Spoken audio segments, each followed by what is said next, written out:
Hi, friends. Dispatches is a regular report and reflection on things I'm observing going on in the church right now. In this past week, I've had numerous conversations in North America and in the UK, Europe, around this question of what's going to happen as COVID lockdowns begin to move into a new kind of time. What does all this mean for the church as we look into a different kind of future? And as you might guess, there are all kinds of responses to that question. Some leaders are really expressing the desire for help in what's it going to look like to help my people not simply return to normal, but embrace this different space. Others are describing stories of what's going on the ground in their local places, where there's all kinds of new initiatives going on.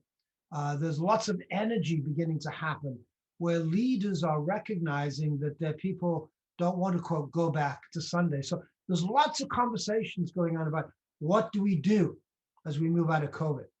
Some are aware that there are going to be big issues to address where, because of COVID, there's a lot of financial issues. A lot of churches may not make it, but at the same time, there's a lot of church planting going on. So there's a lot of ferment that's beginning to happen. And in that ferment, lots of people are proposing big ideas about how to deal with it. I've talked to you before about these folk who are coming along saying, we can read the trends. We can tell you what's going to happen in the future. We can describe how to be future-proof. And yet underneath this, there's this question of what kind of confidence do we bring with us into this new space? What's our proper confidence in terms of what God is about? So in the midst of those conversations, a friend this morning in the UK made this observation, that right now in numbers of the places, countries where COVID lockdowns are coming to an end, where vaccinations are growing and growing and growing, and people are feeling freer, that in those countries, the levels of violence that are going on are beginning to rise. Israel was used as an example. Northern Ireland is another example. In Canada and in the United States, there's growing violence against Chinese Americans, Chinese Canadians, Asian Americans and Asian. So there's this underlying violence. Some of it was seen earlier on in the Black Lives Matter movements and the responses to the killings. What's the connection here?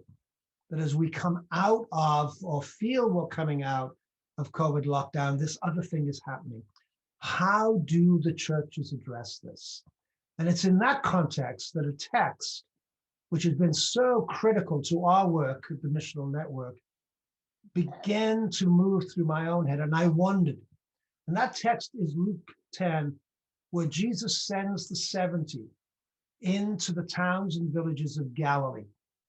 And he gives them instructions. And you know that. The interesting part is that in the sending of these 70, we don't know who they are. They're not the big leaders. They're not the disciples. They're ordinary, unnamed men and women who are going into the neighborhoods out of which they've come in the villages of Galilee. And Jesus's instructions are really clear.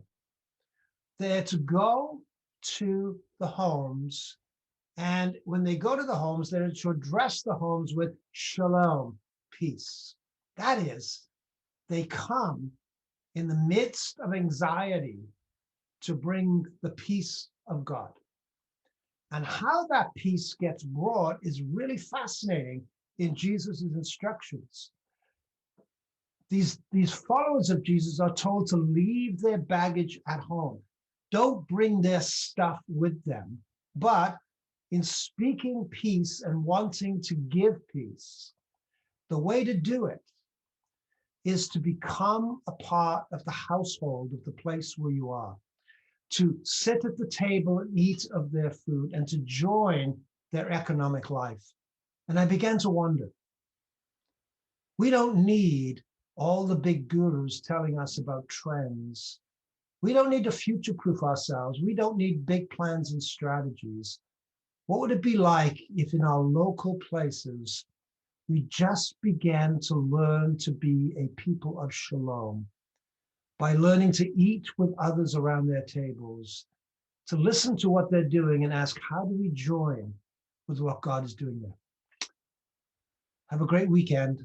God be with you. I look forward to another one of these dispatches next week. Thanks a lot.